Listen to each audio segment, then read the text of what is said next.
All right, welcome back, everybody. Disaster prevention and preparedness is of importance year-round, and it is our responsibility throughout the year.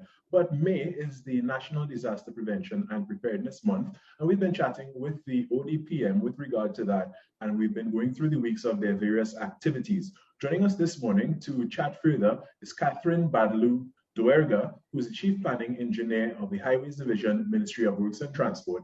Joining us as well is Anwar Baksh, who is the Planning and Development Officer in the Office of Disaster Preparedness. Good morning and welcome. Good Good morning. morning. Thank you for joining us this morning. So first, let's get a recap of what transpired last week, because last week was week 3. I'll throw over to you, Anwar. Thank you, Carrie. Good morning, Trinidad and Tobago. So last week we had a packed activity starting from the Saturday. Actually, we had some CERT training ongoing with the Ministry of Rural Development and Local Government. On Monday, we had a tabletop exercise for the Karanaj community that brought together the first responders from that community to ensure that they are prepared and we are aware of what to do in the event of a tsunami. Because while we are dealing with wet and hurricane season, seismic activity is inevitable, so we had to make sure that we are prepared. That is up and running, I'm happy to say. So we are prepared. God forbid that something would happen. And then we have some ongoing community announcements that is throughout the month.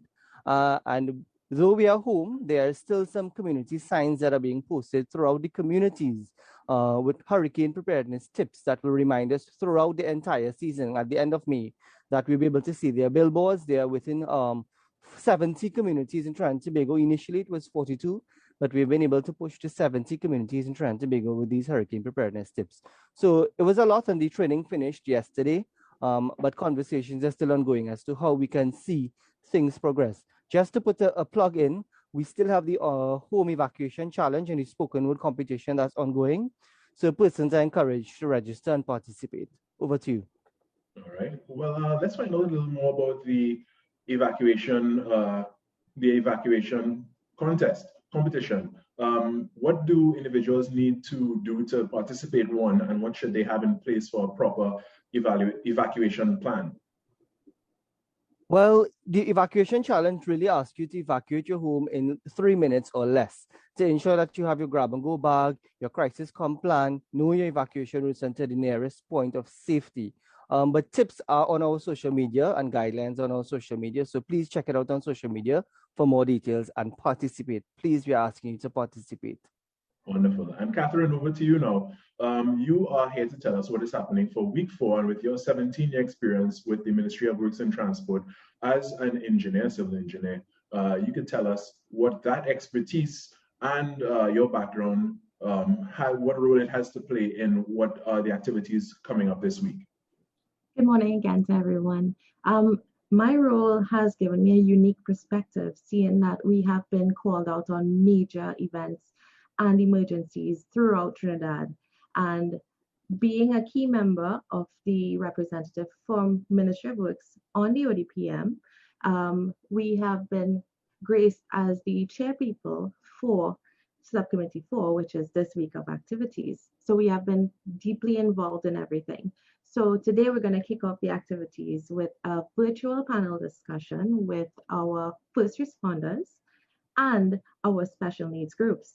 Now we know the special needs groups have a unique need when they have to be rescued or attended to.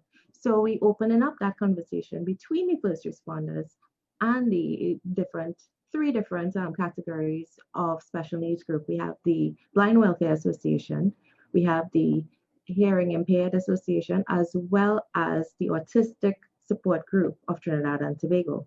So those three would lend their views on what they think first responders should know when responding to activities for them. So that is kicking off today. Tomorrow and Wednesday, we have a special roundtable discussion looking at the strategic response Trinidad and Tobago is supplying to St. Vincent and Grenadines on the last volcanic eruption at Mount Soufriere. That will be led by the CEO of the ODPM, who is also the chairman of NDPPM. So that will take place on Tuesday and Wednesday. Thursday, we're having a special media training for all the media houses. And if you haven't received the invitation, it will be sent to you. So it will be geared towards helping the media be prepared when going out to cover these natural disasters. Make sure you know you are prepared with your PPE. Your safety comes first as well, not just the story, but your safety as a person and an individual. Friday, we're looking at doing a blended exercise where we're going to have the national framework, the response framework for Trinidad and Tobago, where Ministry of Works play a key role in responding as well. So we'll have all the agencies come together, making sure each one knows what triggers the other in response situations. And to tie into that, we'll have a tabletop exercise involving everyone in a disaster situation that we would, this time we're proposing a hurricane situation. Right. So that's just letting a little bit of info out there. And Saturday, we're capping it off with the REACT, which is the Radio Emergency Associated Communications team of Trinidad and Tobago, which are really amateur radio club coming together, but they play a key role in communications during disasters. So that's our week of activities for Subcommittee 4. I like that last point you brought in there, because when it comes to telecommunications and whatnot, if we do suffer from a major disaster such as a hurricane, these signal towers may be knocked down. Correct. And time has proven that one of the most reliable forms of communication would be radio. Yes. That we've seen since radio was invented, pretty much. Yes. And these are amateur radios, so you have that two-way radio response system. So in case our major networks go down, we still have that one arm that we can reach out to our Caribbean neighbors for assistance. And that is a key thing to have pre and post disaster.